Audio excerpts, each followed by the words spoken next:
Sejak Maret 2021, Edward Chandra dilantik Gubernur Sumsel Herman Deru menjadi pelaksana harian atau PLH Bupati Ogan Komering Ulu Oku. Hingga saat ini hampir setengah tahun, Kabupaten Oku belum juga memiliki bupati definitif, sehingga tahta kepemimpinan masih digenggam oleh Edward. Bahkan dari pihak partai pengusung dan pendukung sudah berembuk dan sepakat menyatakan bahwa Kabupaten Oku saat ini sangat membutuhkan bupati definitif. Menanggapi hal tersebut, Gubernur Sumsel Herman Deru mengatakan bahwa memang penunjukan Bupati Oku saat ini sedang dalam pembahasan.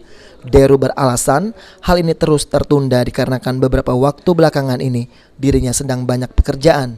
Deru pun berjanji pada bulan September ini masalah penunjukan Bupati Oku harus sudah ada penyelesaian. Lebih lanjut, Deru menjelaskan terkait partai politik parpol yang sudah mengharapkan bupati definitif.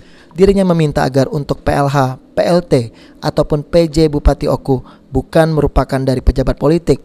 Siapapun nanti yang diusulkan gubernur dan ditunjuk oleh Mendagri harus diterima oleh semua pihak, sehingga dari awal tidak akan menimbulkan rasa like or dislike terhadap penunjukan.